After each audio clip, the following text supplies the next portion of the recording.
Selamat sore semuanya. Selamat datang di Oma Library sesi Bitter and Sweet yang terakhir kali diadakan sebelum pandemi. Oh iya. Mungkin tahun 2019 ya terakhir. Dulu kita ada setiap malam-malam hari Rabu atau hari Jumat jam 7 ya. Selamat datang buat teman-teman yang sudah meluangkan waktu. Di samping saya ada Bu Indira Sagita. Halo semuanya. Ya. Saya perkenalkan dulu, nama saya Riri Syarif. Di sesi Bitter and Sweet ini unik karena kita percaya bahwa setiap cerita dari setiap arsitek dan latar belakang itu unik. Jadi kita mulai dengan premis bahwa setiap orang itu pada dasarnya unik.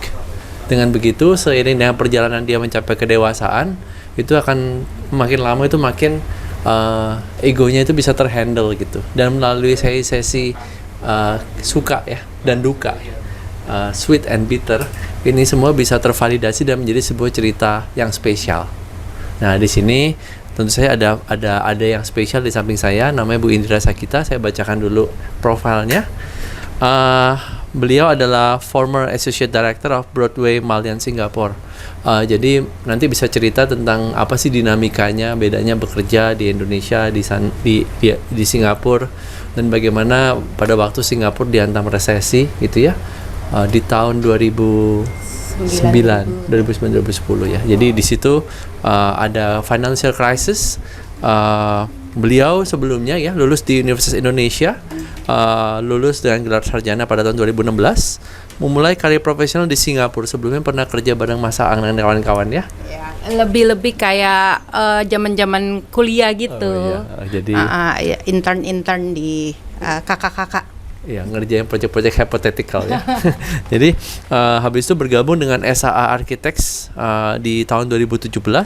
Pada waktu itu saya ingat ada gelombang kita semua rame-rame ke Singapura dan saya sempat dulu di Singapura kita ngeband bareng ya sama Victor juga. Iya, wow itu masa yang lama sekali. Iya, habis itu beliau juga kini dengan pengalaman lebih dari 15 tahun banyak sekali karya-karyanya di Asia gitu ya dan di beberapa tempat di dunia gitu ya.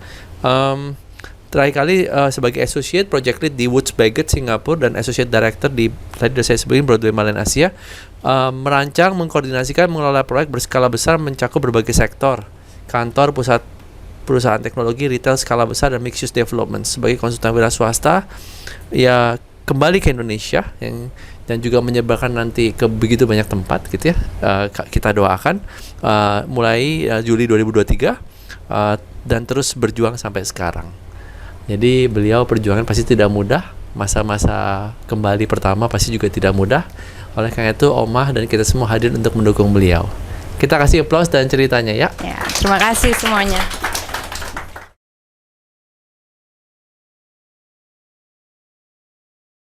Oke, halo semuanya yang ada di sini dan yang ada di rumah. Terima kasih buat udah meluangkan waktunya untuk sesi Bittersweet Experience hari ini dari Oma Library. Sebenarnya sih hari ini saya akan lebih men-share tentang perjuangan saya berkarir di arsitektur karena nggak terasa kayaknya tahun ini udah ke tahun ke 17 ya, apa 16 dari sejak saya lulus. Dan dari 17 tahun experience itu udah banyak banget yang saya lewatin, yang mana mungkin bisa jadi pembelajaran juga, mungkin bisa ditarik sesuatu dari sharing saya atau cuman buat dengerin aja gitu, itu jika boleh. Ya seperti tadi udah dijelasin sama Rich, nama saya Indira Sagita. Saya 15 tahun berkarya di Singapura dan baru kembali tahun lalu. Dan pada Juli 2023 saya memutuskan untuk memulai lagi di Indonesia, di tanah air, berkarir di sini. Oke, mungkin udah bisa di-share screen-nya.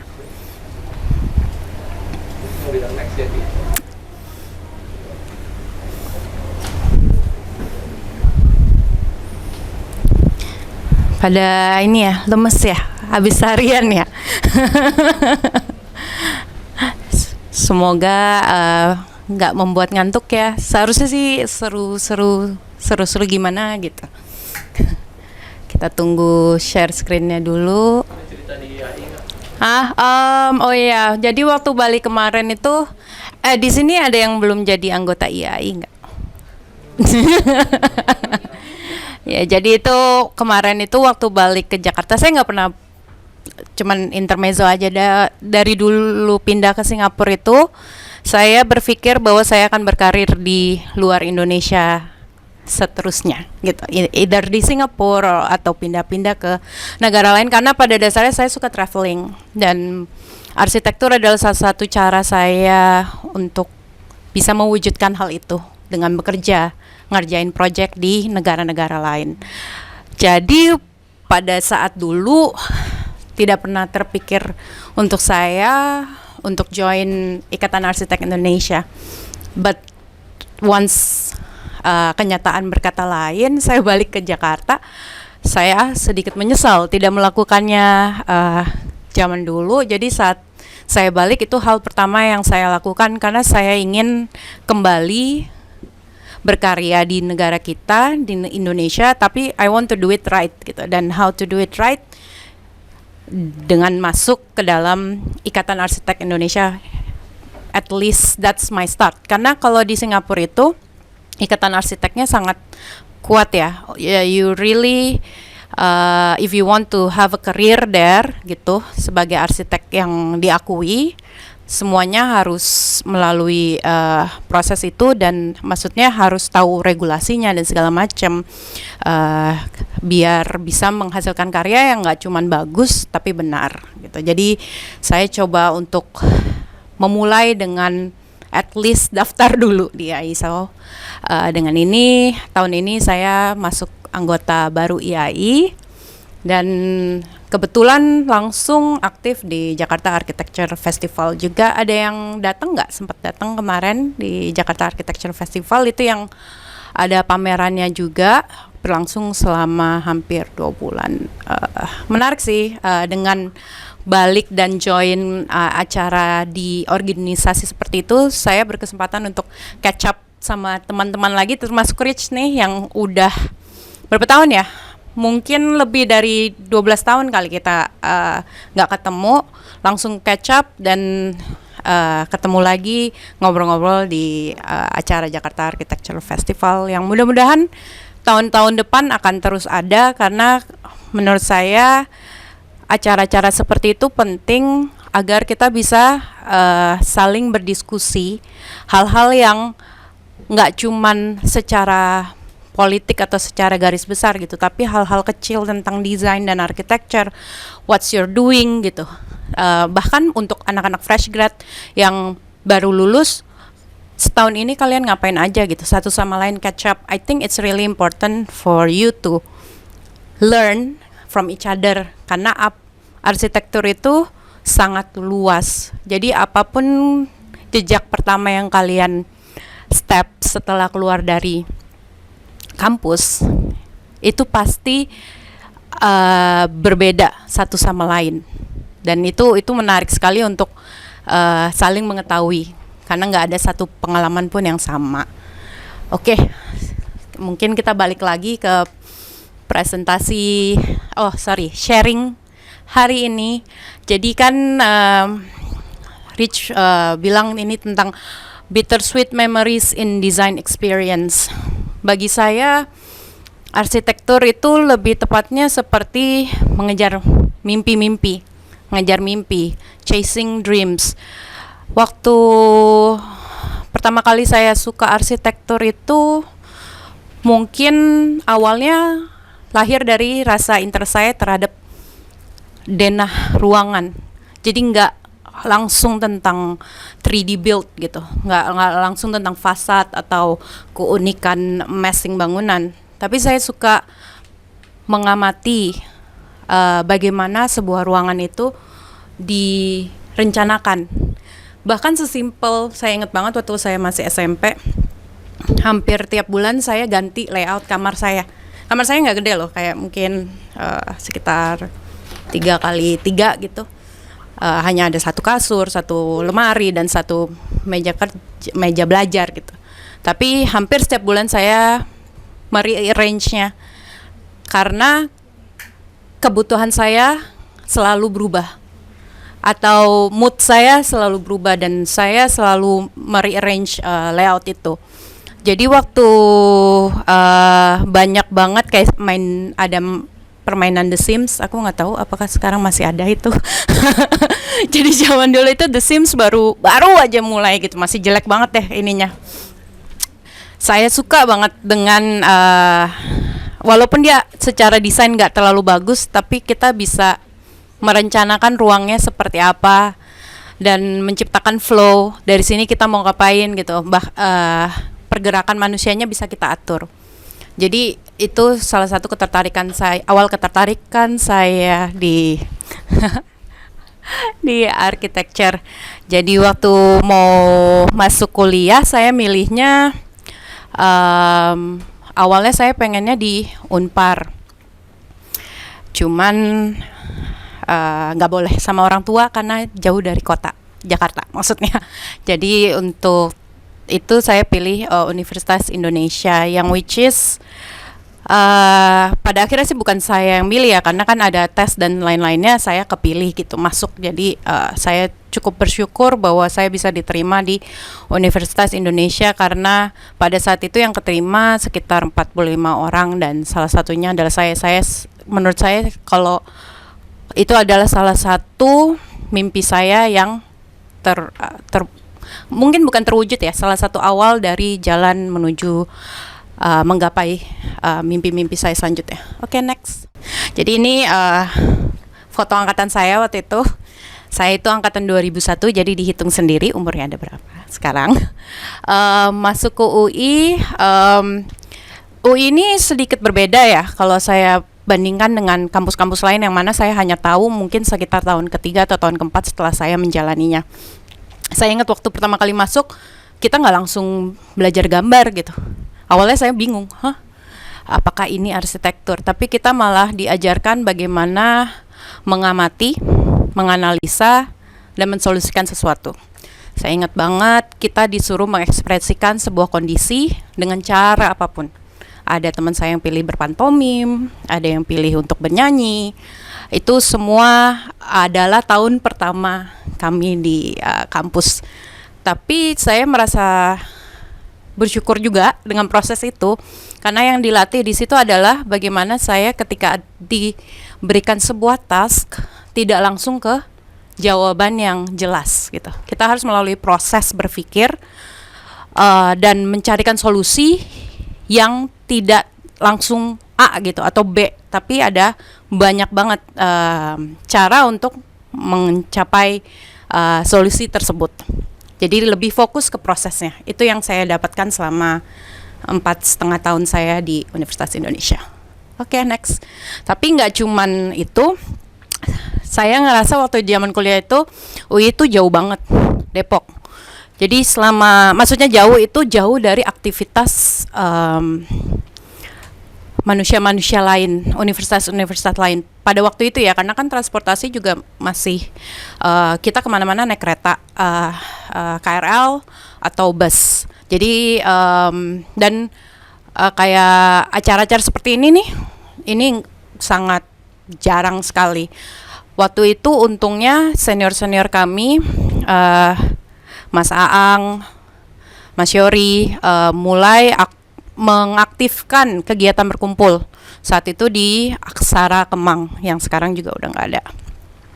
Jadi di situ mereka banyak berkumpul, sharing project-project mereka, saling mengkritik gitu dan lain-lain. Dan kami ini bocah-bocah datang mengamati gitu, hanya sebagai penonton, tapi juga mempelajari sesuatu dari proses itu. Walaupun kita sama sekali mungkin tidak tahu apa-apa tentang apa yang mereka bicarakan. Ya, mereka membicarakan tentang estetika atau denah, tapi permasalahan-permasalahan yang kompleks yang mereka bicarakan mungkin masih belum 100% kita pahami.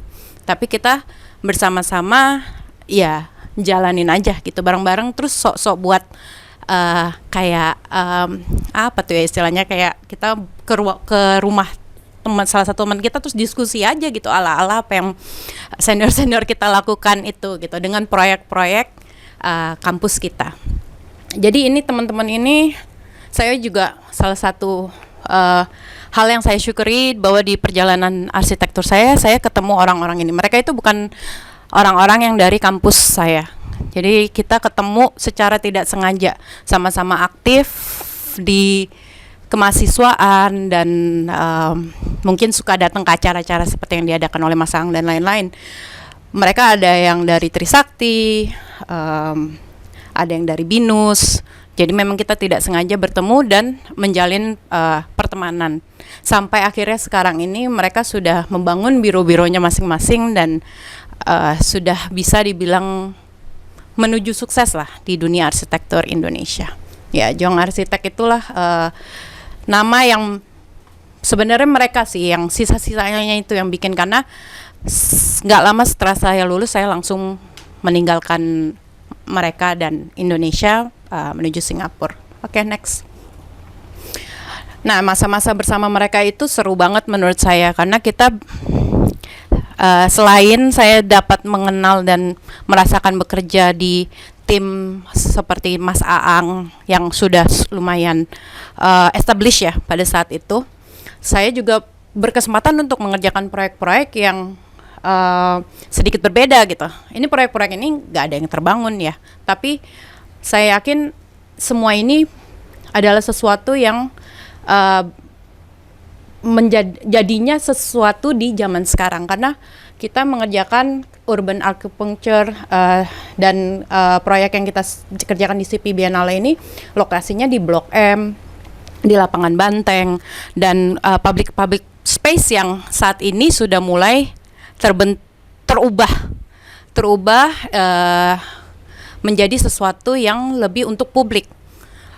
Saya nggak bilang bahwa inilah yang mengubahnya, enggak, tapi hal-hal yang seperti inilah yang dilakukan teman-teman dan senior-senior di dunia kita ini yang bisa mengawali terjadinya perubahan, dan perubahan itu butuh waktu 20 tahun gitu, 15 tahun, tapi percayalah itu adalah sebuah proses menuju sesuatu, dan saya percaya bahwa anak-anak muda yang disandingkan dengan senior-senior yang sudah bekerja itu bisa memberikan atau membawa dunia kita ini menuju ke perubahan yang lebih baik. Jadi bukan kayak kerja sendiri-sendiri gitu, itu semua butuh kerjasama, dan hal ini yang sempat saya rasakan di tahun terakhir saya di kampus, mengerjakan proyek-proyek yang di show, di exhibit di CP Biennale di 2005, dan juga sebagai proposal ke Municipality of Jakarta, Indonesia. Oke, next. Terus begitu lulus, saya dan mungkin beberapa lulusan mahasiswa arsitektur lainnya merasa, oh akhirnya kita lulus juga gitu setelah 4,5 tahun hanya mengerjakan proyek-proyek yang dibikin oleh kampus. Kita akan keluar dan kita akan mulai berkarya. Saya akan menjadi arsitek yang mengerjakan A, B, C, D, E gitu kan. This is the beginning of anything you want. Ya, jadi saya pas lulus itu merasa, saya lulus lihat kantor-kantor arsitek itu pada saat itu gajinya yang diberikan adalah 1,5 juta. Itu tahun kapan ya, jangan disamain sama sekarang. Tapi buat saya waktu itu, saya ada beberapa tanggung jawab lain gitu kepada orang tua dan lain-lain. Jadi saya berpikir, mungkin gue udah pernah nih kerja bareng Mas Aang, terus waktu di kampus juga udah pernah bantuin senior-senior, I think I can do it by myself gitu kan, pede aja gitu kan. Terus itulah yang saya lakukan setelah saya lulus. Tanpa ada pengalaman apa-apa, saya dengan sombongnya berpikir saya udah siap keluar ke dunia nyata dan menjalankan semuanya sendiri. Oke, next. Ya, dapat proyek aja sih gitu kan. Proyeknya kebanyakan memang interior pada saat itu, renovasi kantor, renovasi F&B dan lain-lainnya. Tapi setelah kayak 8 bulan, 9 bulan gitu, saya merasa ini saya dapat capek dan mengejar deadline aja. Nggak ada waktu buat saya belajar. Jadi apa yang saya kerjakan ini hanya berdasarkan apa yang saya tahu saat ini. Terus saya berpikir kalau saya terus-terusan kerja dengan face kayak gini, karena waktu saya habis lulus itu dan kerja sendiri, itu tuh bener-bener kayak jarang banget saya tidur. Karena pagi sampai siang biasanya meeting atau ketemu klien yang baru gitu kan. Terus habis itu saya baru punya waktu ngerjain di atas jam 6. Terus biasanya baru tidur jam 3, jam 4. Itu, dan saya masih tinggal di rumah orang tua, jadi setiap hari bisa mendengar kesedihan dari ibu saya gitu, yang kayak, kamu mau kayak gini mau sampai kapan gitu. Tapi sih waktu itu saya mengerjakannya dengan senang-senang aja, apalagi di 3 bulan 4 bulan pertama gitu. Cuman setelah berapa lama saya nggak tahu kenapa ada yang membuat saya sedikit berpikir gitu, kayak ngelihat karya-karya saya yang terjadi saat ini saya nggak suka gitu. Maksudnya it's okay gitu, but I don't think this is what I want, but how to do it more gitu. Kalau saya mengandalkan diri saya sendiri, progres saya akan sangat lambat gitu, dan mungkin juga saya akan end up nggak benar. Jadi saat itu saya berpikir you have to dream before your dreams can come true. Jadi saya menganalisa gitu, dream saya tuh sebenarnya apa gitu. Mau jadi arsitek, arsitek yang kayak apa? There's a lot of architect gitu. Apalagi zaman itu juga baru mulai banyaknya keluar design and build. Itu awal-awal design and build yang harga desain gratis bisa bangun gitu, dengan karya-karya yang livable, but there's not much thought process behind it. Dan saya tahu at least yang mana yang saya nggak mau. Saya nggak mau bahwa karya-karya saya hanya terjadi bahwa karena ada orang bayar saya buat bikin sesuatu, dan saya punya pengalaman sebagai arsitektur, punya sedikit taste gitu kan, dan lain-lainnya, dan saya membangunnya. Terus karyanya cuma jadi sesuatu yang lewat begitu aja, atau tidak berpengaruh terhadap kehidupan penggunanya. Jadi mimpi saya adalah I need to learn from someone or some place that knows better than me. Cuman pada saat itu saya juga kepentok, but I need money juga gitu. Maksudnya saya butuh saat itu, karena saya punya tanggung jawab terhadap adik saya banyak dan ada orang tua segala macam lah. Jadi saya berpikir how can I solve, ada kebutuhan yang bertentangan, tapi saya pikirkan bagaimana caranya biar saya bisa dapat dua-duanya. So at that time saya memutuskan untuk lah, kita coba ke Singapura. Pada saat itu saya sebenarnya agak takut, karena saya nggak pernah tinggal jauh dari keluarga, dan saya meninggalkan teman-teman saya yang di awal itu. Mereka mulai berkarya, satu masuk Mas Aang, satu masuk Mas Yori, satu masuk Mas Mamo gitu. Mereka udah mulai membangun perjalanan karirnya masing-masing, dan saya memilih untuk jalan yang sangat berbeda dari mereka. Tapi saya percaya bahwa saat itu adalah solusi untuk mimpi saya. Next. So ada cerita lucu tentang ini. Jadi saya waktu pertama kali ke Singapura itu saya cari senior saya yang udah ada di situ. Memang pada saat tahun 2007 akhir banyak banget yang pindah ke Singapura. Waktu itu DP juga mulai buka lowongan yang banyak. Tapi saya itu berangkatnya sebelum semua hal itu terjadi. Jadi belum banyak orang Indonesia di sana. Saya cari tahu senior saya yang di sana siapa. Saya telepon, saya waktu itu email kali ya. Belum ada WhatsApp dan lain-lain. Saya email tanya, Kak, apa kabar gitu kan. udah lama banget nih nggak ketemu sejak dia lulus 2 tahun sebelum saya. Terus dia bilang, saya bilang boleh nggak saya numpang seminggu gitu kan di sana. Oh mau ngapain? Ya nih mau nyari kerja. Jadi saya terbang dengan duit jajan seadanya dari proyek-proyek yang udah saya lakukan. Seminggu saya numpang sama senior saya bawa printan, waktu itu masih ngeprint ya, portfolio. Selama seminggu itu saya samperin kantor-kantor. Saya ingat ada berpuluh-puluh lah. Target saya hanya satu, pokoknya saya pulang dari sini harus dapat kebuka pintu untuk langkah pertama saya di Singapura. Kalau bisa dapat kantor yang bagus, that's even better. Tapi apapun itu, at least kaki saya pijak dulu di karir di Singapura. Jadi saya kirim, saya datengin, saya ingat banget yang di kantor ini adalah saya nggak arrange sebelumnya, saya datang. Terus saya bilang, apakah ada direkturnya yang available? Saya kebetulan lagi mencari kerja dan kalau memang ada, mungkin bisa meluangkan waktunya untuk interview saya. Gitu. Waktu itu sih memang saya juga bukan orang yang pede ya, tapi waktu itu karena kebutuhan dan saya udah tahu nih, pokoknya targetnya adalah ini. Entah kenapa itu sesuatu yang bisa saya lakukan lah saat itu. Akhirnya saya ketemu, ngobrol sama direkturnya dan dia terima. Alhamdulillah, akhirnya dalam waktu seminggu itu benar saya balik dengan punya pekerjaan. Dan mulainya adalah sebulan dari hari itu. So in January 2007, abis tahun baru, saya terbang ke Singapura.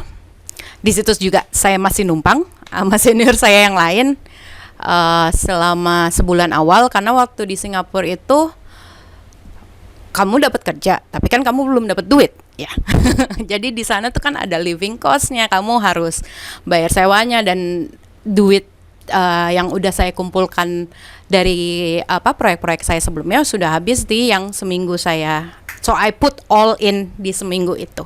Jadi saya sangat, again, kalian akan mendengar banyak kata berterima kasih karena semua jalan hidup saya ini banyak banget yang bantu. Saya sangat berterima kasih kepada senior saya waktu itu yang bolehin saya nginep di tempatnya sebulan sambil saya nunggu gaji pertama agar saya bisa mencari tempat baru. Di sini waktu saya masuk itu posisi saya junior arsitek. Next. Dan proyek-proyek saya langsung proyek-proyek bangunan besar. Waktu itu tuh tahun itu saya di kampus itu baru mulai mengerjakan proyek-proyek pakai komputer. Dan saya pakainya ArchiCAD. Waktu di interview, apakah kamu bisa AutoCAD? Saya jawab bisa.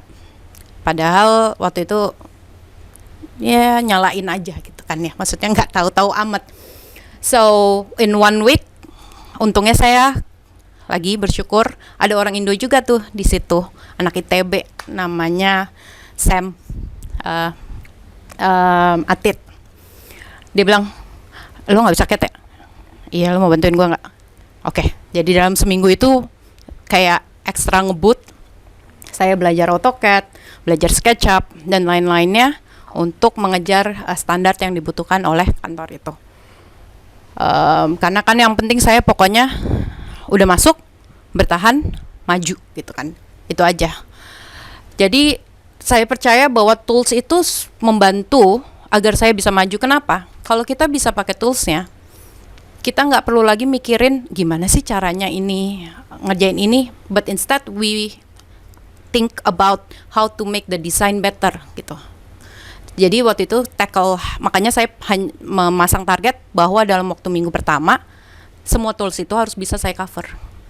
Jadi saya habis itu bisa langsung fokus sama the design itself gitu, the thinking process itself, dan toolsnya cuma jadi bantuan, bukan jadi hambatan. Oke, itu permasalahan pertama, tools program kerja di Singapura. Yang kedua adalah, kalian lihat sebelumnya kan, proyek saya kebanyakan adalah interior.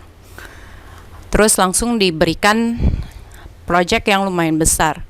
Proyek besar ini itu it's not just about kayak ruangan di dalamnya aja gitu kan. Kita harus mulai dari skala besarnya, skala master plan, Terus dari master plan itu kita mesti masuk ke dalam bangunan arsitekturnya.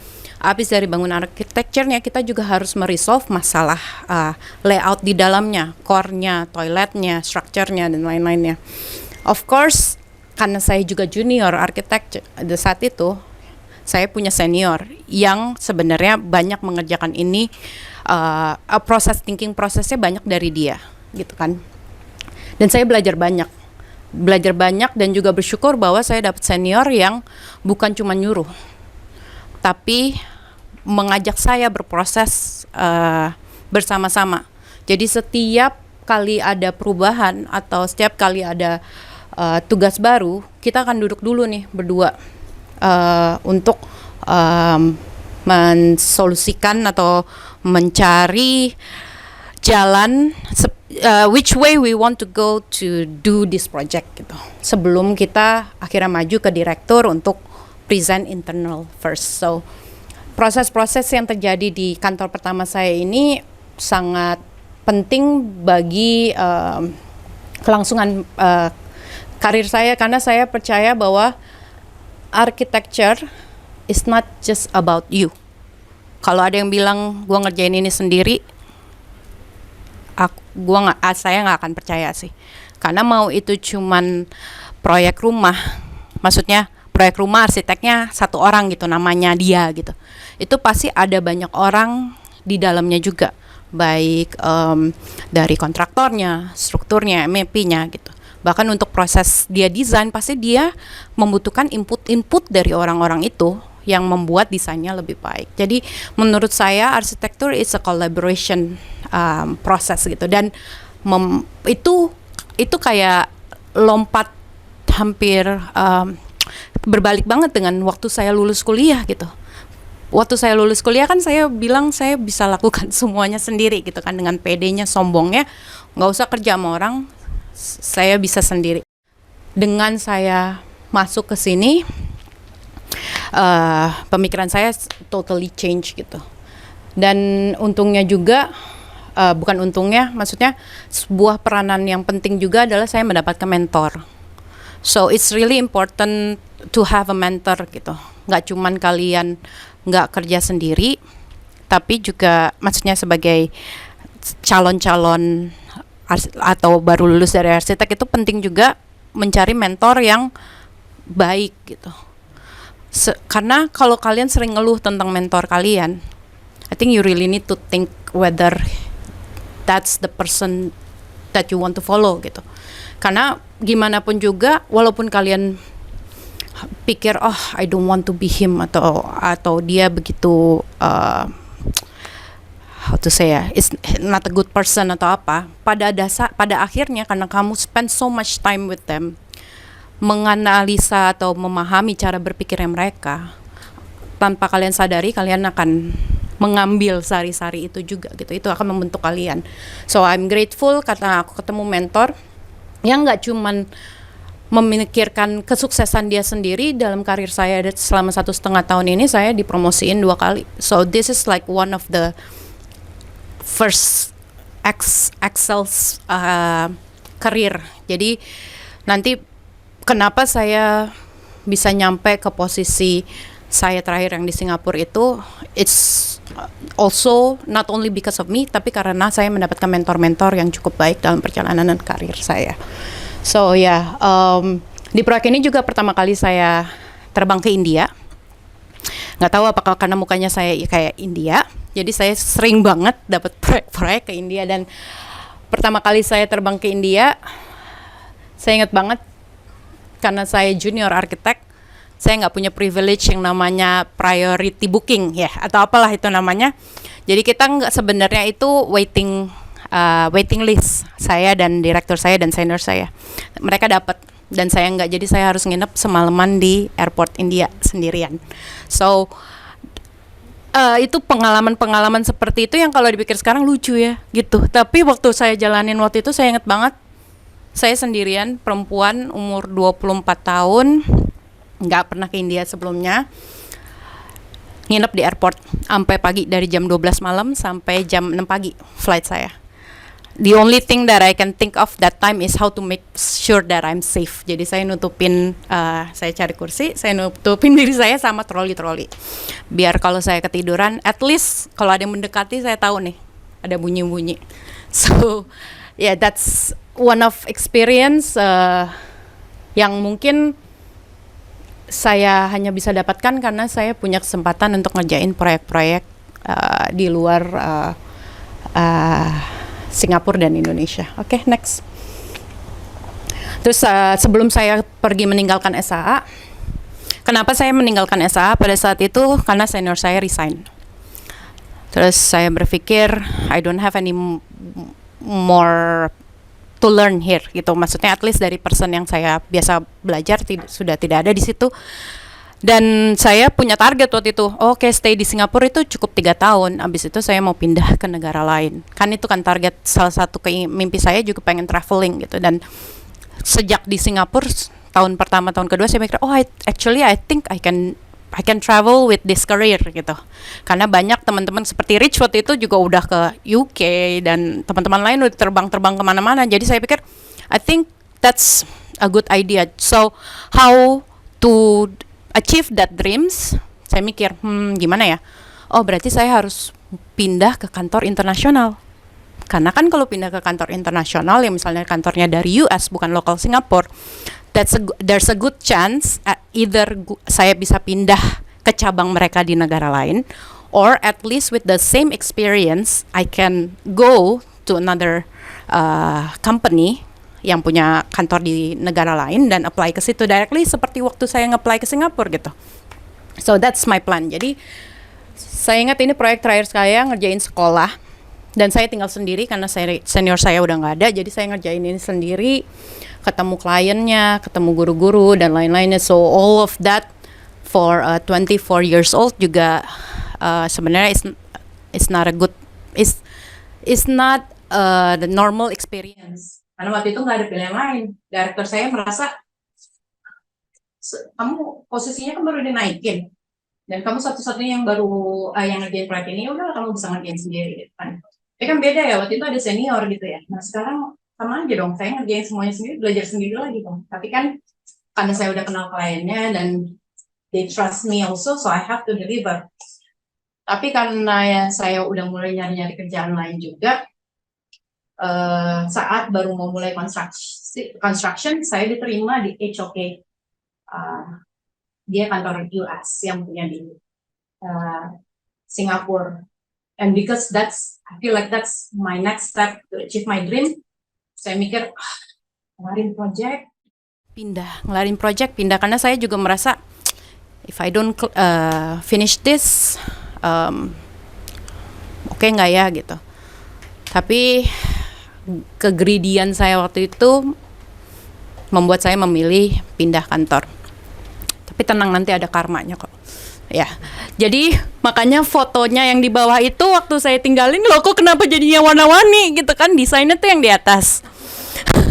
Waktu saya pindah dan saya diundang sama kliennya buat visit, apa yang terjadi gitu kan. So that's actually one of the karma gitu, karena sebagai desainer kamu tuh punya responsibility gitu, nggak cuman mendesain aja, you also have to be the one who finish it. Karena apa yang kamu gambarkan, siapa yang mau membela? Yang bisa membela cuman desainernya gitu. Siapapun yang ngejalanin, at the end of the day dia akan merasa, maksudnya apalagi kalau dia ngerjain nggak cuma satu proyek ya, mungkin kan dia dapat timpahan sambil ada proyek lain, dia mungkin ngerasa ya udahlah yang penting kelar gitu kan. So I cannot blame them, mostly I blame myself. Jadi ya mungkin waktu itu ada yang bilang, udah deh kita pakai warna-warni aja kan, sekolah mesti colorful dan segala macam. Padahal kita juga mengenalkan warna di dalam. Ya hal-hal yang kayak gitu yang bisa membela siapa? Yang desain gitu kan, siapa yang tahu thought proses di belakangnya, desainernya. So so that's one of the karma I guess. Tapi ya finance puas ketemu saya, bahkan saya udah nggak di kantor itu lagi, mereka mengundang saya ke pembukaannya dan lain-lain. Oke, next. So saya pindah ke HOK, ngerjainnya langsung proyek Oakwood Hotel India lagi. Jadi tapi waktu itu kantor internasional, jadi saya merasa posisi saya yang tadinya ada di SA itu walaupun title-nya sama tapi jauh beda. Di sini saya banyak cuman jadi suruhan. Lo ngerjain update garis dari kanan ke kiri, kiri ke kanan gitu. There's no thought, oh wow, 15 minutes left. Oke, next. Ya gitu, HOK. Saya masuk HOK ya jadinya cuman jadi tukang gambar dan parahnya lagi next. Abis itu resesi, HOK waktu itu baru aja buang-buang duit untuk renovasi bangunan, nge-hire 20-30an orang.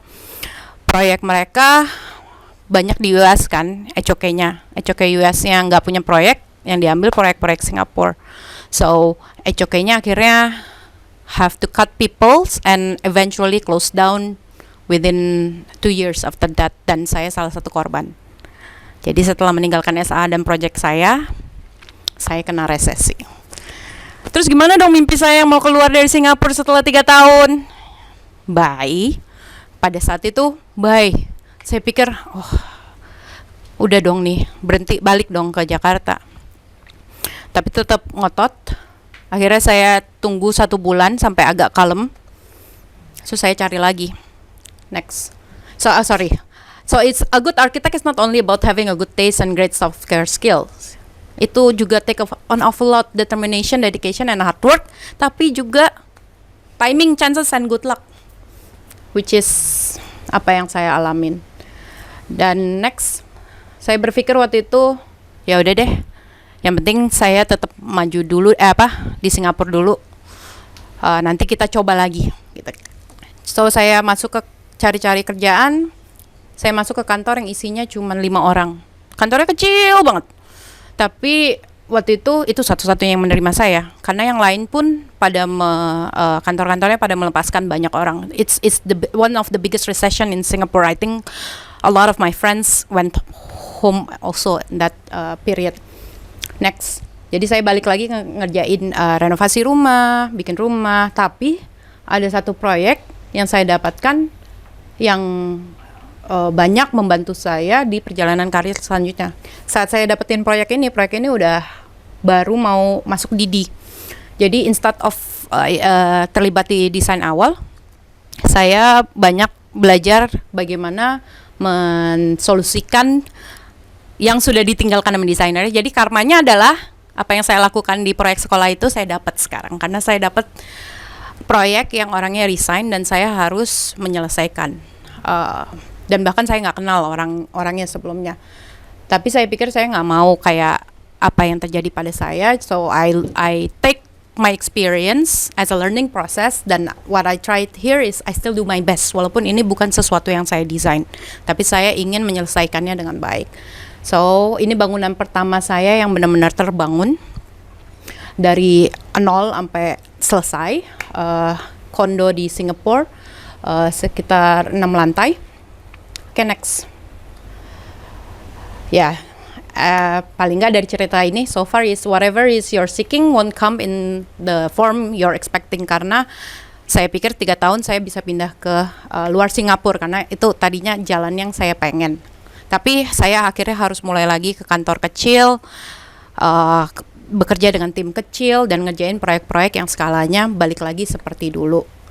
Tapi saya juga ngerasa mungkin itu lebih baik ya, karena saya sebenarnya waktu kerja di HOK itu ada hal-hal yang juga saya kurang serak gitu. But because I thought that is a process that I want to go, jadi itu yang saya pilih. Next. Tapi dengan semua yang terjadi, akhirnya saya ketemu BM.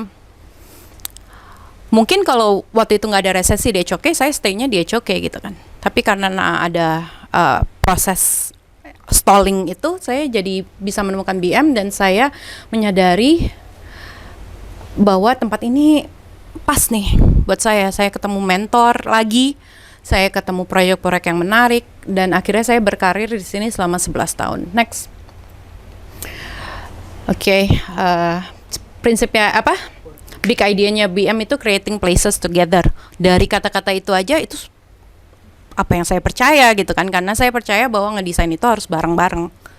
Jadi saya I feel like this is a good place for me. Next.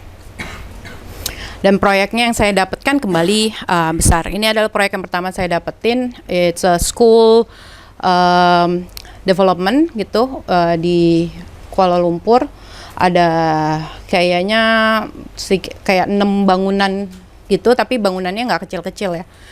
So this is we work on this until DD. Menariknya adalah di sini waktu saya masuk project ini adalah tipe-tipe bangunan yang nggak pernah saya kerjakan sama sekali, kayak big span building buat swimming pool area, buat aquatic center gitu, buat kompetisi renang, itu kan nggak ada struktur ya segala macam, big span kanopi, ya hal-hal kayak gini nih proses pembelajaran banget nih buat saya dan sangat menarik. Oke, next.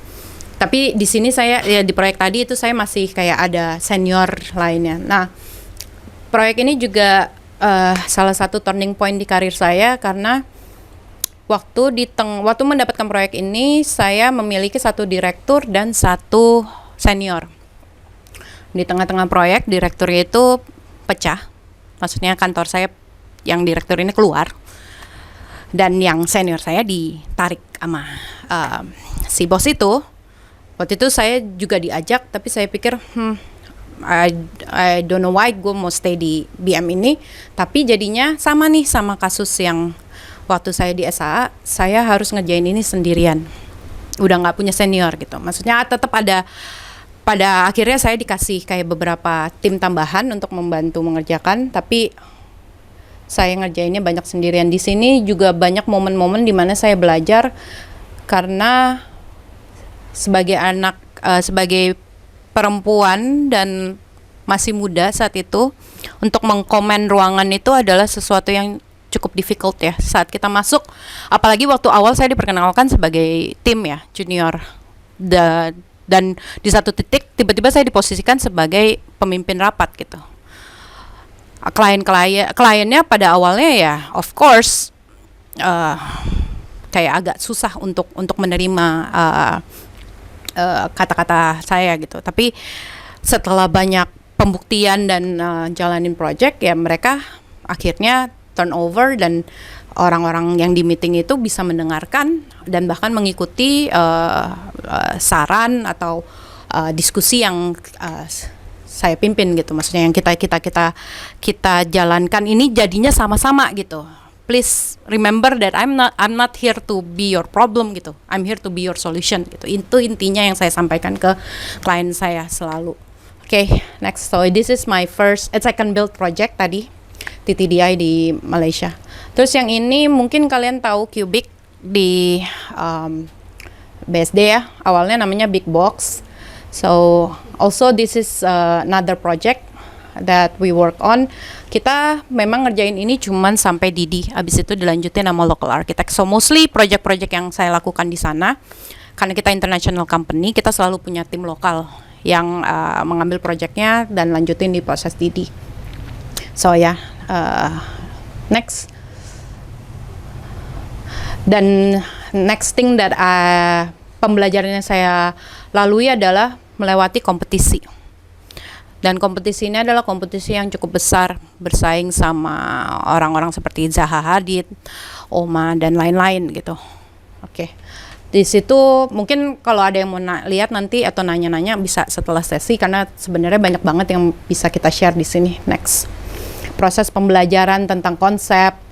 Semua ini nih saya pelajarin di kantor Broadway Malian gitu. Bahwa ngerjain project itu bukan cuman ada tugas, tetap ada proses dan ada jawaban, tapi ada yang namanya menganalisa, mencari informasi, mengumpulkan data sebelum bahkan kita bisa mencari solusi gitu. Dan itu semua yang kita laluin dalam proses kompetisi. Next. Jadi ini beberapa kompetisi yang kita kerjakan. Ini di Middle East. Next. Ini juga. So we don't even create only architecture gitu, tapi kita juga mengerjakan big picture, big visionnya, bahkan sampai ke branding juga, karena kita punya tim branding di Broadway Malian.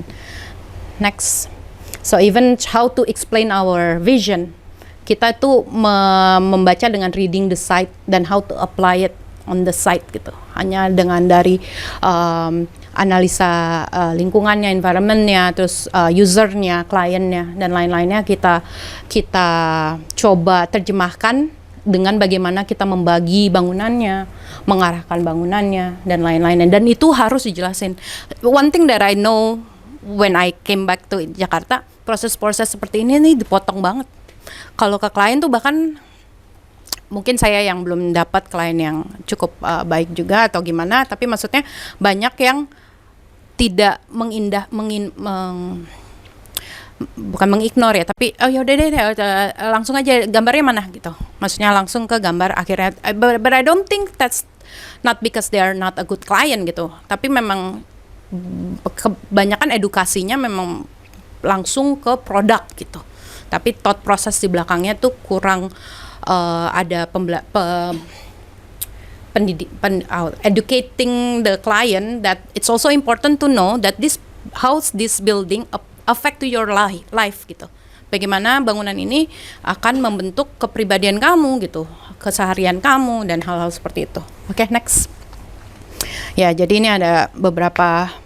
Setiap kompetisi ini tuh pasti 100 of pages dan normally kita ngerjainnya kayak cuma bertiga. So late nights itu biasa lah ya di arsitektur. Tapi pastinya sih kita at least saya selalu puas kalau saya selesai ngerjain proyek kompetisi dengan tim saya. Next. Ini juga ada kompetisi. Next. Ya, kita mungkin next lagi. Nanti kalau ada yang mau nanya-nanya, abis ini aja kita. I just want to show how many things that we analyze and resolve in the competition. Dan pada akhirnya the only source of knowledge is experience. Karena saya percaya bahwa kamu bisa tahu sesuatu dari belajar, dari baca. Tapi kalau kamu nggak pernah mengexperiencekan itu, I don't think you actually know about it. Gitu. Next.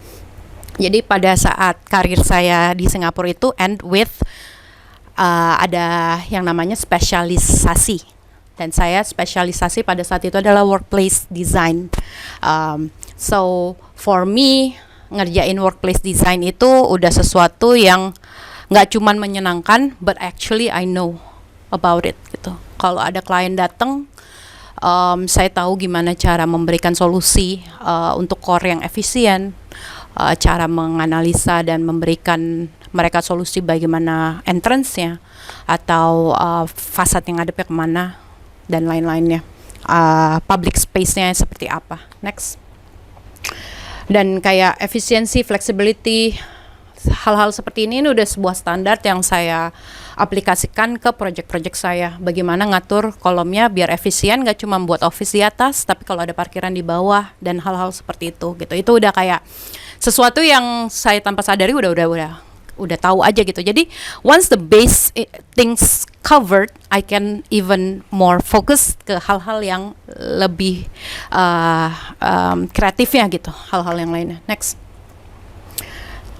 Ya, dan workplace design pada masa itu sebelum pandemi adalah sesuatu yang lagi hip banget sebagai placemaking karena people spend most of their time di tempat kerja gitu. Jadi pada saat sebelum pandemi itu proyek saya banyak banget yang nggak cuma satu bangunan aja gitu, tapi beberapa bangunan dan menciptakan sebuah aktivitas. Next. Dan saya memiliki kayak standar-standar yang udah paten, maksudnya paten saya kasih ke klien gitu. Pada saat itu berdasarkan tren yang ada saat itu. Oke, next. So, next. Yang mana abis pandemi itu semua langsung berubah lagi, but that's design. Within one event everything can change and evolve, karena itu menyenangkan. So aku cuma mau skip, ini ada beberapa proyek saya yang terbangun dan fokusnya di workplace, di mana proyek ini benar-benar saya jalanin sebagai team leader, designer, dan juga menyelesaikannya sampai itu terbangun. Yang pertama itu Sudirman 7.8, ya, dia ada di sebelah Menara Astra. Kalau kalian tahu, sebenarnya itu bangunannya ada 3, tapi mereka hanya baru bisa ngebangun 1. Oke, next. So seperti saya bilang, proses mendesainnya itu juga jelas gitu di sini. Kenapa kita bagi 3, terus kita mau bawa square di tengah itu kenapa, dan lain-lainnya. Bahkan untuk bangunannya sendiri dengan regulasi yang sangat kompleks di Jakarta, kita mencoba membuat itu data itu tuh sebagai salah satu metode untuk desainnya gitu. Jadi bukan menjadikannya enemy, tapi menjadikannya senjata untuk atau hal positif untuk desain kita, yaitu memiringkan bangunannya dan menciptakan shape yang estetik terhadap bangunan kita. Oke, next. Ya, kalau dilihat itu bangunannya yang sebelah kanan, nantinya tuh seharusnya mereka akan ada punya satu bangunan lagi yang tingginya 58 lantai. Mudah-mudahan sih bisa terbangun, tapi yang pasti bukan sama saya. Next. Di sini juga kita melakukan solar study for facade. Next. Dan fins-nya juga kita analisa lah. Intinya adalah mengumpulkan data. Jadi apa yang kita desain itu punya alasan. So every time someone asks you why you do that, you have an answer gitu. Next. Bukan cuman karena it looks nice. So this is the building. Next. Yang kedua ini, saya ini kalau tahu Cibis, Cilandak Business Square, so it was done by our office, Botway Malian. Untuk yang tower yang sebenarnya saya ini banyak di kompetisi memenangkan tower 1 ke 9. Jadi waktu itu ada kompetisinya untuk memenangkan sisa-sisa towernya. Rencananya kita mau nyiptain alun-alun, dan bagaimana alun-alun itu tercipta juga ada proses thinking di belakangnya gitu. Kenapa kita mikir bahwa instead of using the road level, karena itu akan banyak trafficnya kan, kita coba bawa dan menanam pohon besar di basementnya gitu. Jadi kita menciptakan additional public space di area yang less panas gitu, less hot. Next. Tapi ya, again, this is pre-COVID ya. So, after COVID, kalau kamu lihat sekarang, Cibis banyak berubah. Saya juga sangat kagum sama klien saya yang itu Cibis itu, karena mereka dengan cepatnya dan sigapnya menganalisa kondisi pasar, kondisi post-COVID, dan mereka menciptakan ruang-ruang baru gitu. Jadi, instead of dwelling on this, kapan ya saya bangun bangunan-bangunan tinggi ini, enggak. Mereka bilang, okay, we still can build public space, but with limited budget. That doesn't mean that we stop the development gitu. Jadi mereka menciptakan hal-hal baru. Next. Ya, next. Seharusnya Cibis itu kantoran besar. Be part of the solution ini yang tadi saya bilang. Kita itu di hire sama klien itu bukan cuma untuk menciptakan bangunan yang bagus gitu. Tapi kita juga harus bisa menjadi part of their solution gitu. Bukan jadi problem, bukannya mereka datang ke kamu terus, bukan datang ke kita terus malah kita yang ojok-ojok yang bagusnya begini gitu, tapi nggak bisa menyampaikan ke dia. Kalau klien kita yang nantinya akan memakai gedung itu masih nggak feeling it, kenapa? What makes you have the right to say that they should follow you gitu kan? Kalau lo nggak bisa yakinin dia, itu kan berarti dia nggak feeling it gitu. So don't be part of the problem gitu. We need to be the part of the solution. Okay, next. Ini adalah, bentar ya 5 menit, aku cepet-cepet nih. Proyek terbangun saya juga di Malaysia dengan tim. Ini kita salah satu proyek yang lumayan seru karena for the first time we get the whole package here. Jadi kita ngerjain architecture, landscape, interior. Dan target kita waktu itu adalah pokoknya di bangunan ini you have to feel the identity, karena kita tuh sebenarnya dapat proyek ini bukan dari Prudentialnya, dari developernya. So we at first we even have to win the tenant's heart dengan cara memastikan bahwa bangunan yang akan mereka tinggali ini cocok dengan identitas dan culture-nya mereka.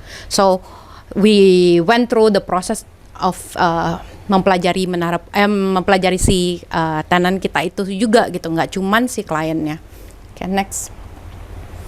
So waktu itu kita berpikir bahwa walaupun tenan ini bukan dari Malaysia, but this is their HQ in Malaysia, so it needs to represent at least Malaysian culture. Jadi kita mentranslate karakter architecture-nya itu biar si tenan itu bisa membanggakan bahwa bangunan ini adalah spesifik lokasinya ada di Malaysia because it have their characters, because bangunan mereka tuh akan ada di seluruh dunia dan beda-beda.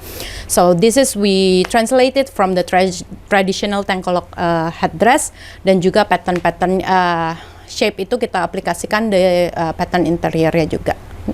Bahkan kalau kalian lihat nih, kita pikirin juga tuh sampai transisi changes of patterns di aluminium claddingnya dan nantinya juga di lightingnya. Okay, next.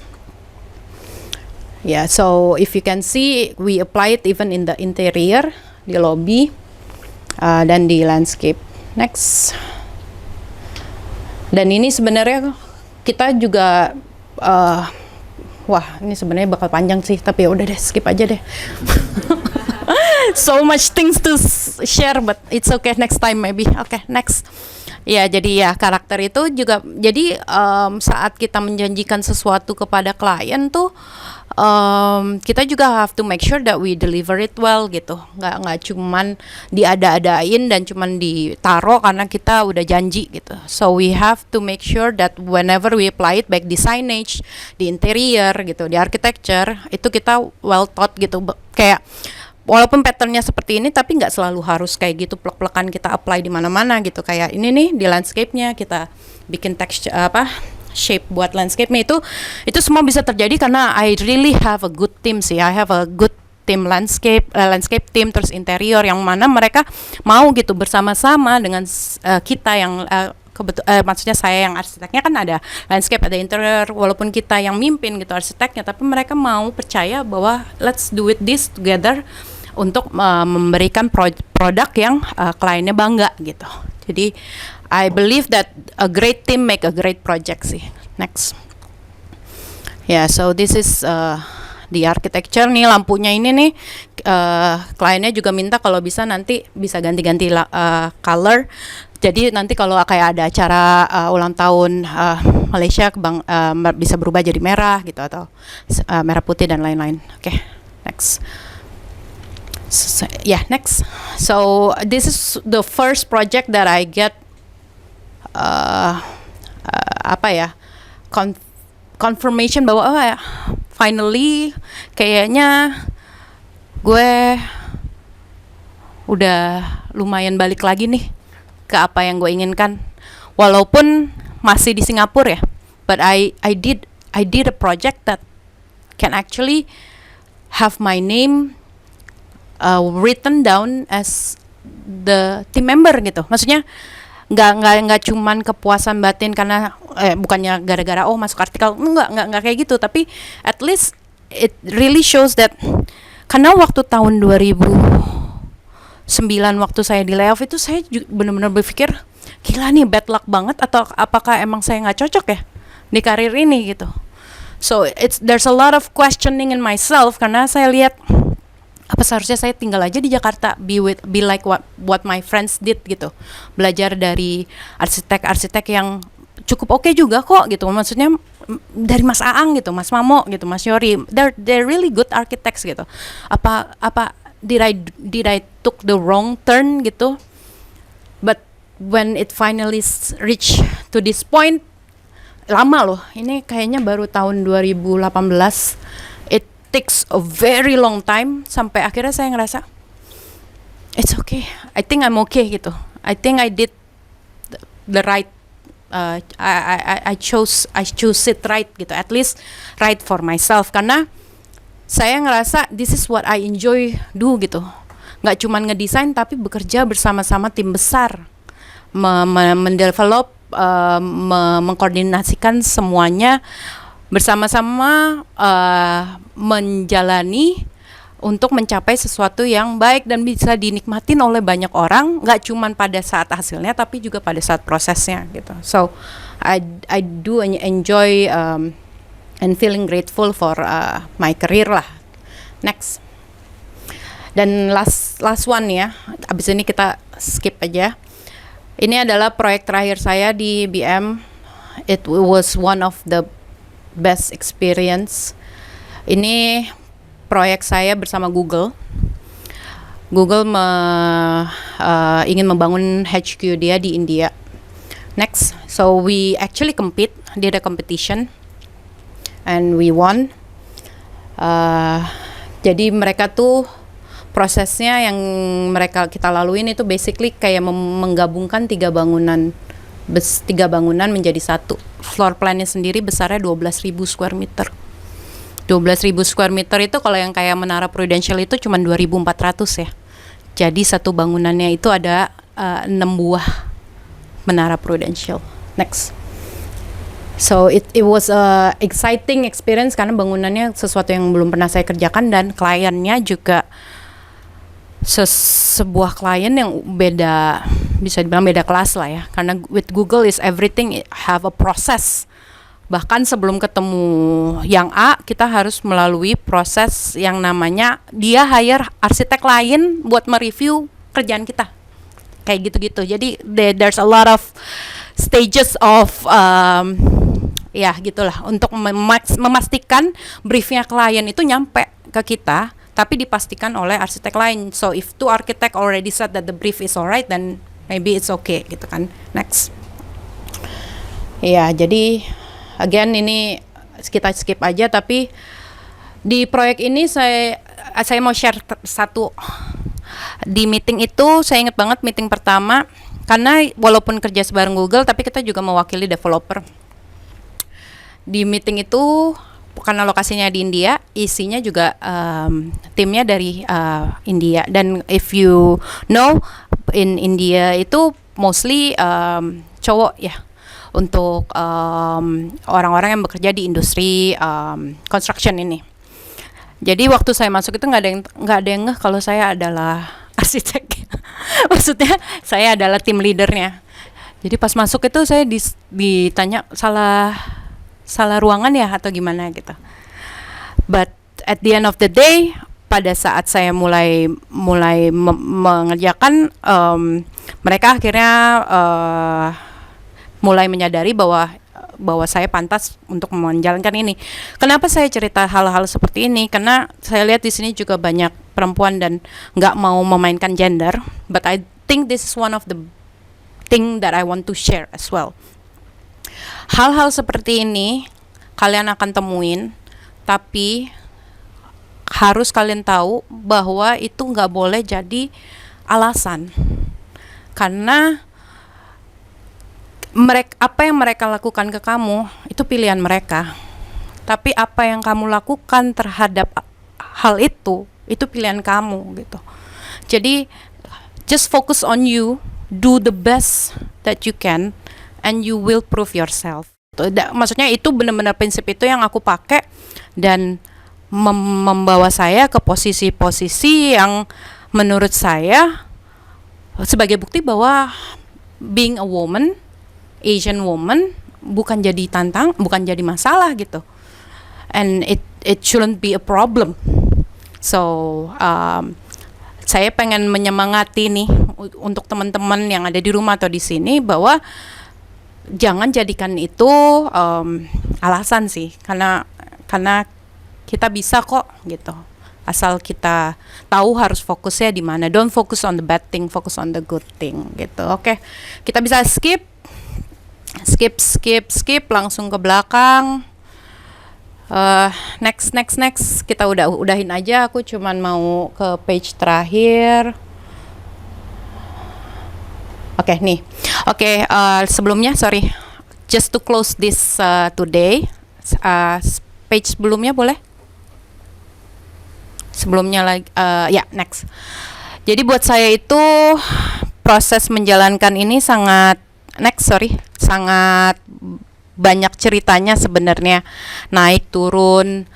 Apalagi sekarang saya tiba-tiba setelah 15 tahun berkarir di Singapura, kembali ke Jakarta. Itu kayak kata Rich, pasti ada tantangannya. Well, it is gitu. Itu seperti balik lagi ke sesuatu yang baru, karena saya tahu apa yang saya kerjakan selama ini di Singapura itu bukan sesuatu yang bisa saya aplikasikan dengan mudahnya di sini gitu.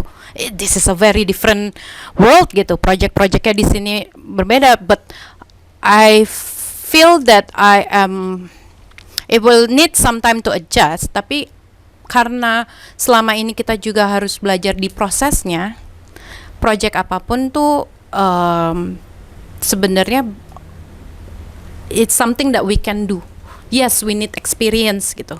Jadi saat ini adalah waktunya berproses lagi untuk membuat saya belajar proyek-proyek yang ada di Jakarta, yang mana mungkin skalanya jauh lebih kecil. Tapi saya juga punya modal gitu, yaitu thought prosesnya. Karena thought prosesnya itu sama. Saya tetap harus mengumpulkan data, mengumpulkan brief dari klien gitu, menganalisa kebutuhan klien, menjadi solusi untuk klien gitu, walaupun produknya berbeda. Because for me, I realize that I find satisfaction. Saya tuh sangat senang di initial stage dari project gitu, karena saya proses mendengarkan, proses mengetahui kebutuhan klien gitu, shaping space-nya buat people live in, itu bisa diaplikasikan di project manapun gitu. Dan itu menjadi semangat saya untuk memulai sesuatu yang baru ini di tahun 2023. Jadi designing with the hope of enhancing quality of life-nya people, quality of life-nya klien, itu yang add meanings to my work. Itu sih, mudah-mudahan ke depannya saya bisa bertahan dan tetap jadi bekerja di bidang ini, walaupun ini adalah sesuatu yang baru lagi gitu, Rich. Ya, dan teman-teman, sorry nih kepanjangan. Ya, thank you.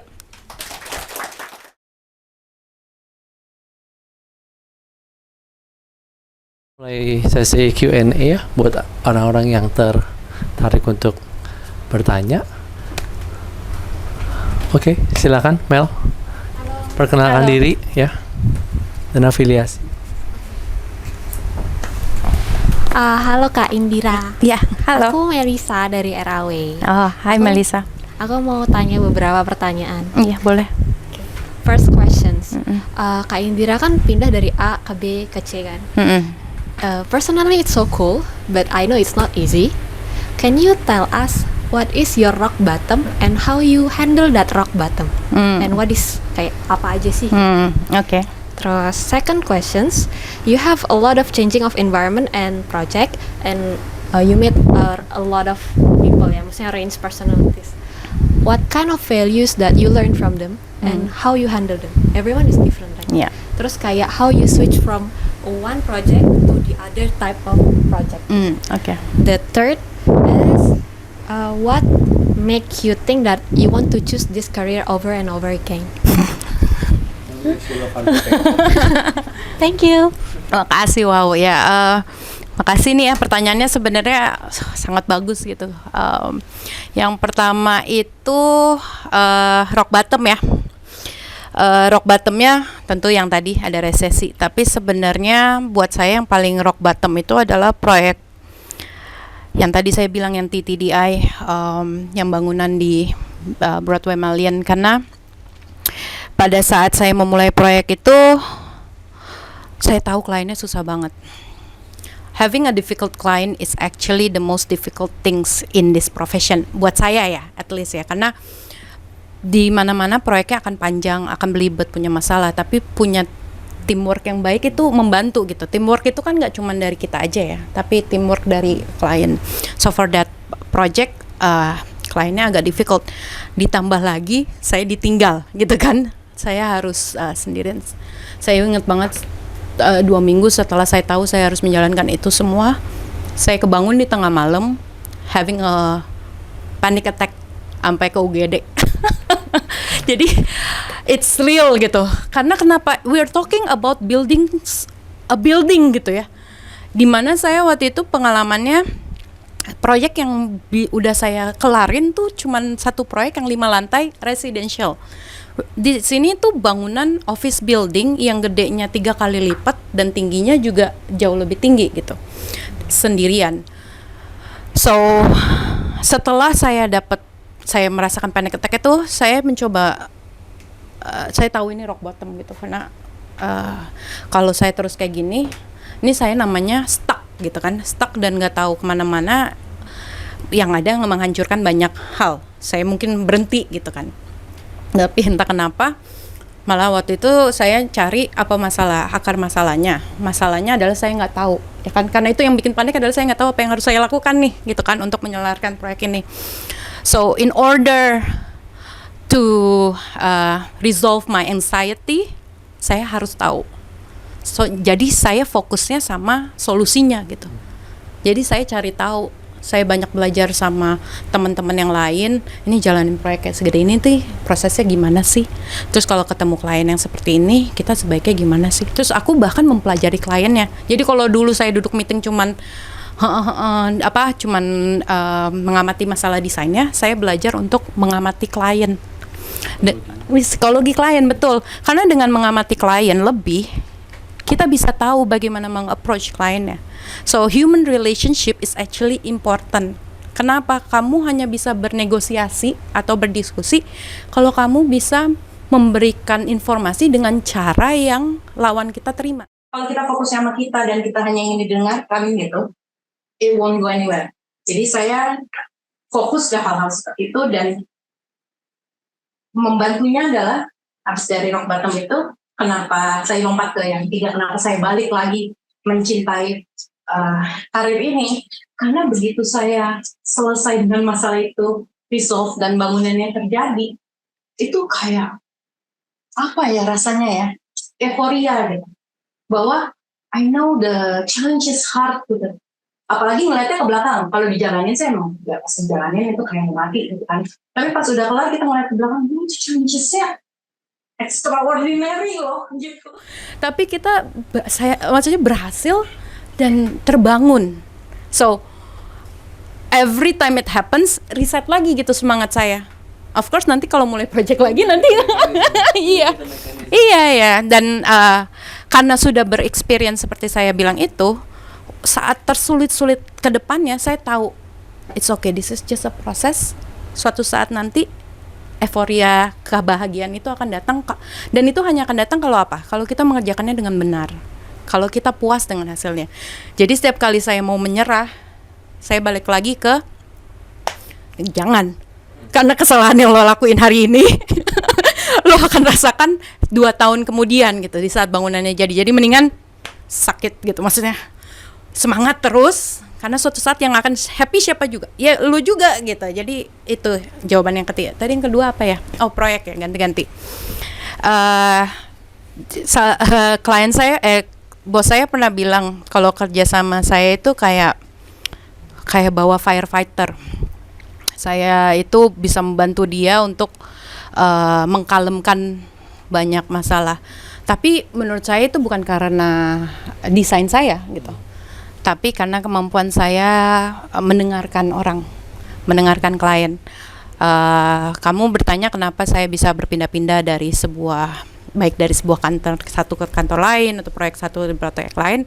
Menurut saya kuncinya adalah mendengarkan, karena itu excitement yang ngerjain arsitektur menurut saya, karena nggak ada satu proyek yang sama. Mau rumah pun kliennya beda. Dan gimana kita bisa pindah-pindah kayak gitu, karena nggak cuma dari retail ke residential dong, gitu. Dari rumah A ke rumah B juga beda, yakin deh gitu, pasti itu rasanya beda.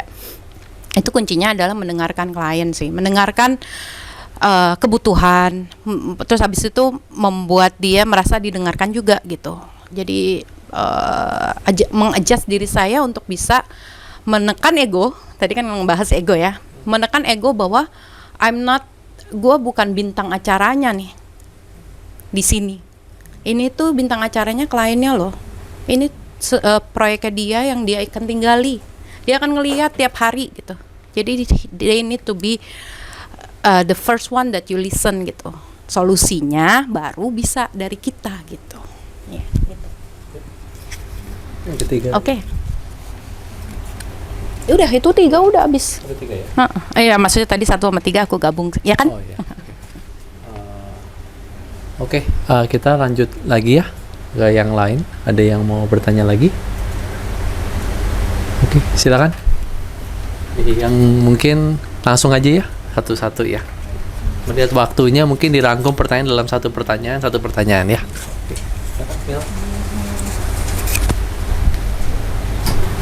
Itu bakal di record. Halo, perkenalkan saya Irfan dari RAW. Iya.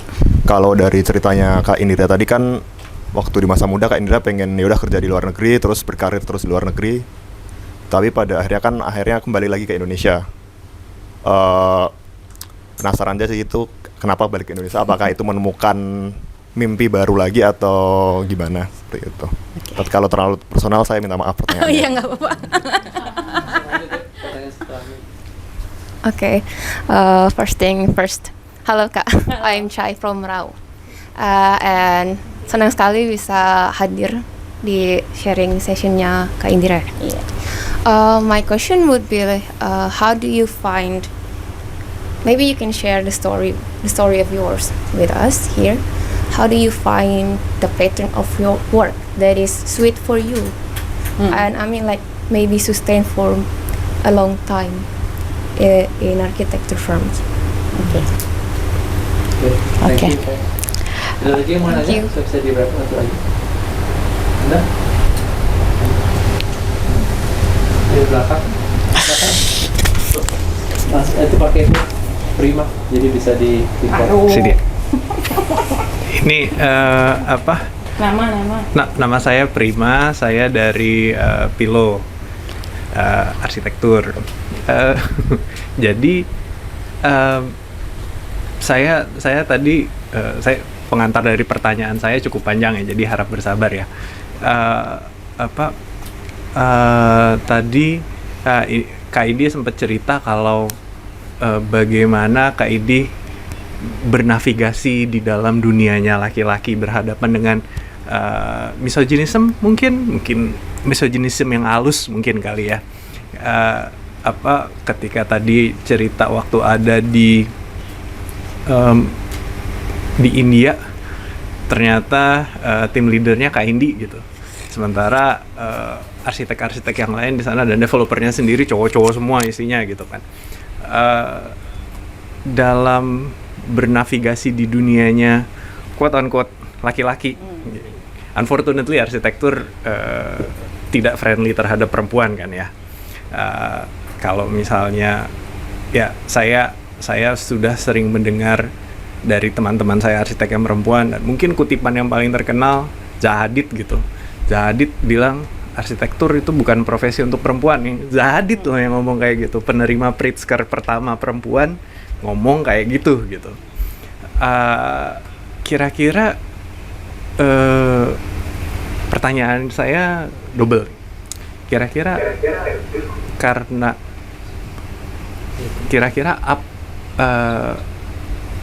apa sih yang membedakan Kak Indi sebagai perempuan? Fitur apa sih dari perempuan keperempuanan Kak Indi kira-kira yang contributing menurut Kak Indi terhadap kesuksesan Kak Indi gitu. Itu satu. Dua, working hours yang berat dan lain sebagainya. Ini kan kayak arsitektur ini kan kayak Sisyphus gitu ya. Kayak kita ngedorong batu tiap malam, tiap hari gitu ke atas gunung terus turun lagi gitu kan. Ada semacam samsara yang dialami arsitek ketika membuat sebuah proses desain gitu. Menurut Kak Indi,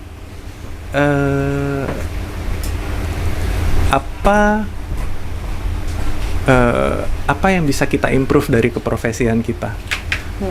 Gimana sih cara profesi kita bisa lebih friendly terhadap perempuan, junior arsitek, orang-orang yang berada dalam posisi yang tidak mudah gitu ya, disenfranchised, marginalized dan lain sebagainya. Mungkin dua itu aja kali. Makasih Kak Indi. Silakan. Iya. Yang pertama tadi, sorry Mas Ivan. Kenapa saya balik? Itu memang mungkin jawabannya sedikit personal. Jadi saya balik karena masalah keluarga. Itu nggak masalah sih. Karena kebutuhan keluarga. Jadi saya kembali. Jadi satu hal yang saya udah biasa sekarang by that time, bahkan saya nggak shock banget bahwa hidup itu nggak jalan sesuai apa yang kalian rencanakan. Saya udah berkali-kali ditempa disadarkan oleh itulah. Tapi saya tahu saya nggak pernah menyerah. Maksudnya saat saya nggak pernah menyerah, toh saya nyampe-nyampe aja gitu. Jadi itu yang membuat saya ya udahlah, come at me bro, gitu kan.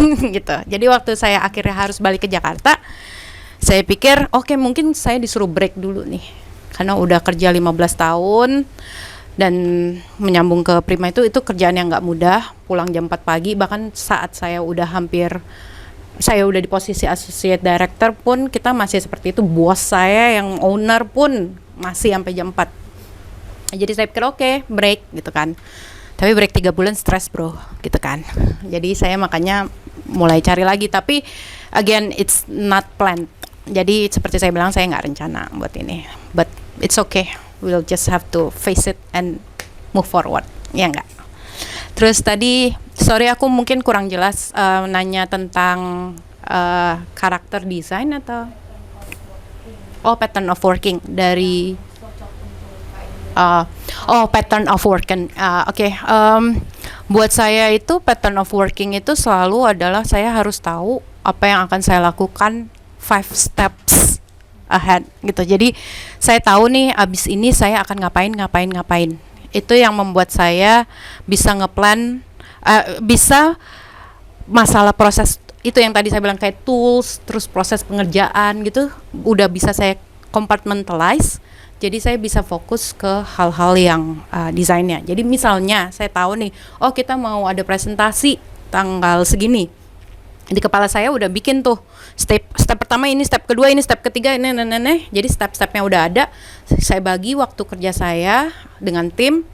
Kalau misalnya jam segini sampai jam segini, kalian bisa ganggu saya untuk proses yang lebih kayak technically kayak ini presentasinya udah oke atau belum segala macem.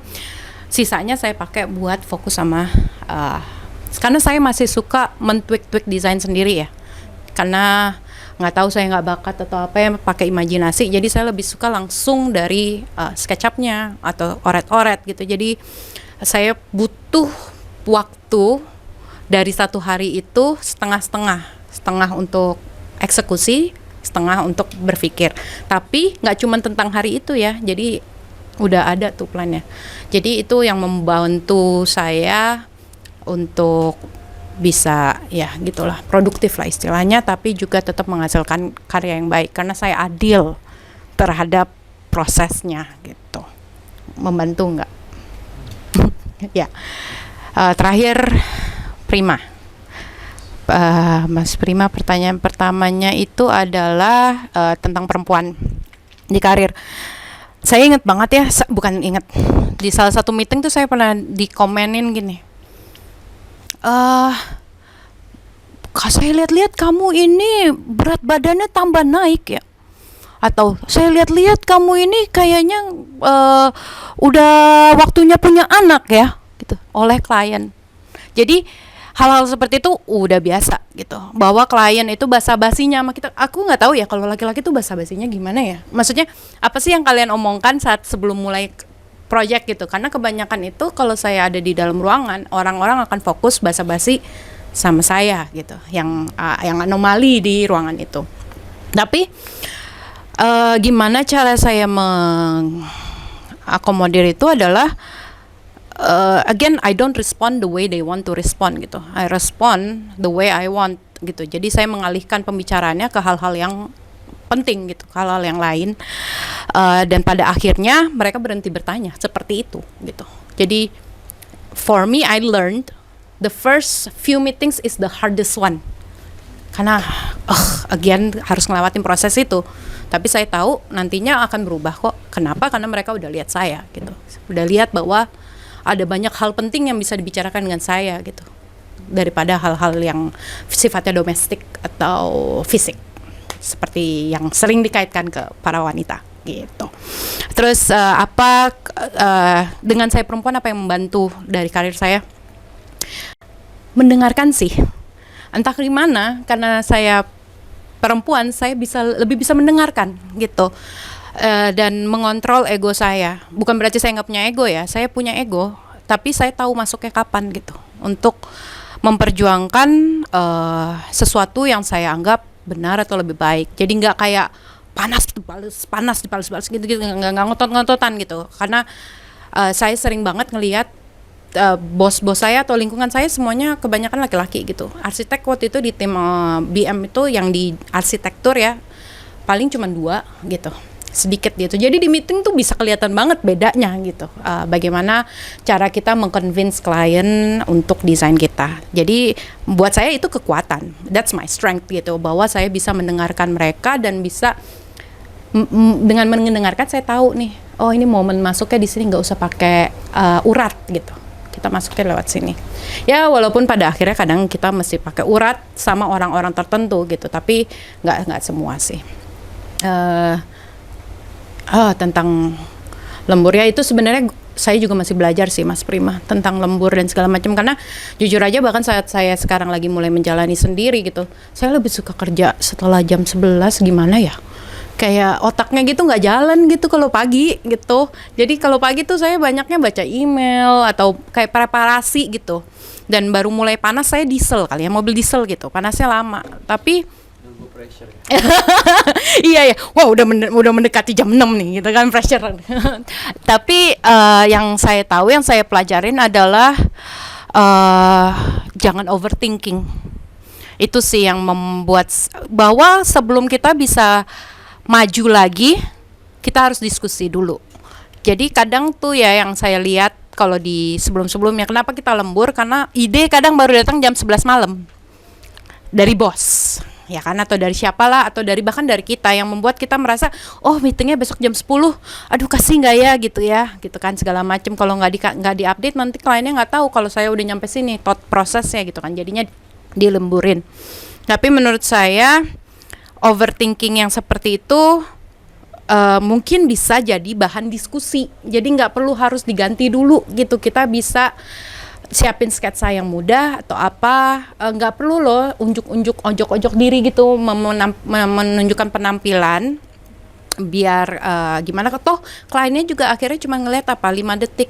Itu kadang yang membuat saya merasa bahwa kita kadang terlalu banyak mengerjakan tuh sebenarnya bukan buat klien, itu banyak buat kita sendiri gitu. Jadi saya belajar along the way bahwa kadang kalau ada hal-hal ide yang baru gitu yang tiba-tiba muncul mendadak, saya cari hal yang paling efektif gimana cara menjelaskannya ke klien tanpa harus ganti semuanya dulu gitu. Kalau merekanya udah oke, baru kita maju itu. Itu kekuatan wanita ya. Yang menjadi segitu mudah. Enggak juga sih, tapi ya begitu sih caranya saya gitu. Ada pertanyaan, ini nanti saya summarize-in Oke. dari sebuah ini pertanyaannya. Zaman of course kalau lihat dari beberapa pergerakan anak-anak pas zaman Young Arsitek ya, Iya. kan ada yang memilih untuk di Indonesia, ada memilih buat di luar. Kan sekarang pasti kan di dalam beberapa puluh tahun setelahnya gitu, kan ada juga yang memilih di Indonesia juga memilih di luar. You as a former associate director ya, kan kamu nyari kriteria orang ya untuk bisa membantu kamu misalnya di Singapura. What kind of criteria the people that you're looking for? Yang pertama, yang kedua, what kind of the opportunity that is available for people who want to work abroad from your opinion right now? Oke. Kalau misalnya aku masih di luar dan lagi nyari orang gitu kan, kriteria people-nya. Kalau prinsip saya waktu itu kan juga saya banyak terlibat dalam hiring kan di kantor lama. Jadi saya itu banyak nyari malah bukan orang yang terlalu pandai dalam semua hal. Bukannya berarti nggak diterima ya, tapi saat kita ngobrol kita tahu bahwa gelasnya udah penuh, gelasnya udah penuh. Gimana bisa bekerja sama? Karena buat saya yang paling penting itu adalah proses bekerja sama. Kalau kita nggak bisa kerja sama, mau lo nya jago, gue nya jago, itu kita nggak akan bisa maju gitu. Tapi kalau orangnya mau pintar mau enggak, tapi dia ready to work together, listening, itu semua akan ketahuan saat interview. Jadi kalau kalian ngerasa portfolio gue udah cakep banget nih, waktu ngomong gue pinter banget nih gitu, tapi percaya deh, orang-orang interview itu biasanya terdiri dari 2 orang. Orang yang lihat kalian dari segi desain, cakep-cakepannya. Yang satu lagi adalah orang yang membaca karakter kalian, biasanya orang yang paling banyak diem. Jadi itu dia melihat karakter kamu gitu, gimana cara kamu menjawabnya, gimana cara kamu, misalnya dia lagi nanya proses kamu ngerjain proyek ini tuh gimana gitu, bagaimana cara kalian menjelaskannya, kalian ngelihat diri kalian di proyek itu gimana gitu. Itu yang akan lebih banyak menentukan sebenarnya, karena kantor-kantor gede seperti itu mereka nggak nyari primadona, mereka mencari tim player gitu, karena itu proyek bersama kan, creating space. Terus apa yang tadi buat chance sekarang ini tuh sebenarnya, kalau at least Singapura ya, karena saya lama di situ, masalahnya tuh sebenarnya bukan kantornya, tapi memang regulasinya. Jadi saat ini tuh lagi susah ngasih buat work pass. Jadi rata-rata yang bisa masuk ke sana itu kalau either memang kita sekolah di situ atau karir kita udah mulai di mid level. Kenapa? Karena at least di mid level gaji kalian tuh udah levelnya di titik dimana di Singapura itu kan ada perbedaan pas-pas ya. Jadi yang bisa mereka perjuangkan tuh bukan pas yang fresh grad, tapi pas yang mid class ke atas. Karena itu bisa di boost up dengan gaji dan lainnya. Dan I understand sekarang ini tuh sedikit lebih sulit sih untuk masuk ke sana, tapi that doesn't mean it cannot be, karena masih banyak juga kok orang-orang Indo yang ke sana walaupun jauh lebih sedikit. Menurut saya kalian bisa fokus mencari kantor yang memang sesuai dengan proyek-proyek yang kalian sudah lakukan dan memang passion kalian gitu. Karena di Singapura itu banyak banget tipe kantor ya. Ini yang banyak orang nggak tahu sebelum apply ya. Jadi mereka cari aja, kayak saya kan kesana hajar aja gitu kan, yang mana aja yang terima. Tapi seharusnya sih dengan informasi yang ada sekarang ini kalian harus tahu kantor ini fokusnya apa, residential, resort, school, education, atau healthcare, hospital gitu. Karena karir kalian at least sebelum nge-apply ke sana bisa kalian desain tuh untuk punya portfolio yang bisa mensupport agar kalian bisa diterima di sana. Jadi kalau kalian mau pindah ke sana, at least now I think you need to plan it out more gitu. Gak bisa kayak saya waktu itu yang langsung lebih spesifik gitu, pasti didesain. Oke. Karena waktunya kita mungkin ini ada summary untuk closing. Yes. Sebenarnya tadi ada page paling terakhir yang pengen saya share sih. Saya sering ngomong gini kalau orang nanya apa sih arsitektur itu. Buat saya arsitek itu high profile tapi low profit. Dan itu yang membuat banyak orang lebih struggled gitu di architecture. Karena itu yang paling penting itu adalah passion. Kenapa? Proyek kita panjang-panjang loh, 2 tahun, 3 tahun gitu. There's a lot. Buat kita menghasilkan sebuah karya itu butuh waktu yang panjang. Kalau kita nggak ada passion, pasti gampang menyerah. Apalagi dari segi profitnya ya. Maksudnya kita tetap, menurutku kita tetap decent gitu. But we're not going to be like if we have more career here gitu, kayak bankers yang makin lama makin naik gitu. Kita akan beda-beda jalannya gitu, sesuai dengan masing-masing. Tapi yang bisa membakar kita untuk terus maju itu passion. Jadi untuk intern saya di kantor lama tuh saya selalu nanya gitu, why do you choose architecture?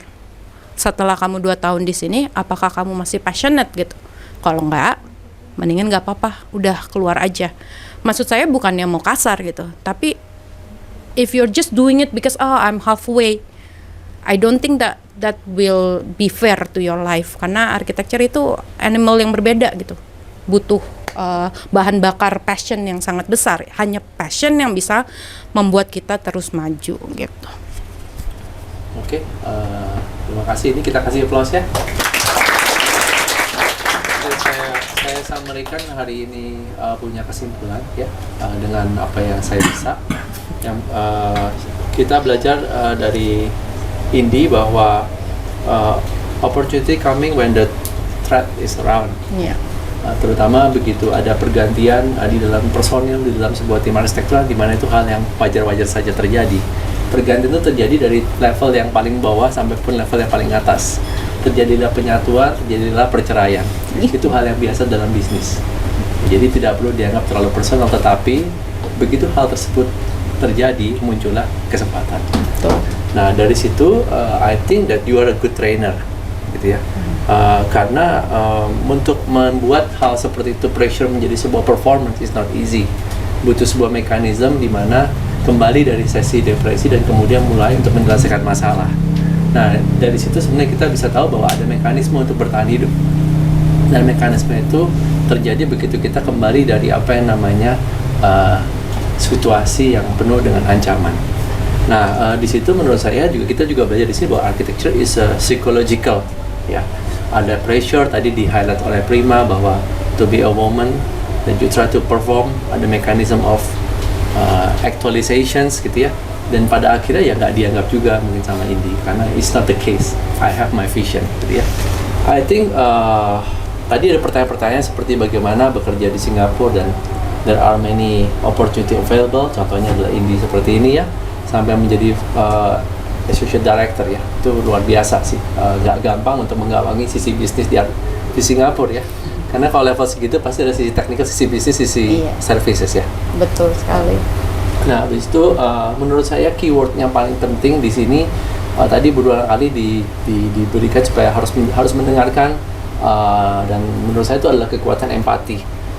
Saya jadi ingat tadi begitu permulaan ini bilang mengurus keluarga, tidak punya kebutuhan, tidak punya pilihan lain. Ya pilihan selalu ada, tetapi untuk mengurus itu sebuah pilihan. Jadi Betul juga itu itu. training ya. Training pada waktu hal-hal yang pribadi itu membuat kita itu menjadi kuat. Dan itu pilihan. Saya pikir sampai ada mampu untuk menekan ego bahwa bintang acaranya adalah orang lain, yang sebenarnya dengan menempatkan bintang acara di orang lain, kita sendiri jadi bintang acaranya. Nah, saya pikir sesi ini menjadikan momen welcome home ya untuk Indi. Terima kasih. Dan the passion is real, contohnya ada beliau, dan kita semangatin supaya kemanapun langkah nanti berlari gitu ya, kita selalu doakan yang terbaik. Ya. Gitu aja, kita kasih applause sekali lagi ya. Terima kasih semuanya.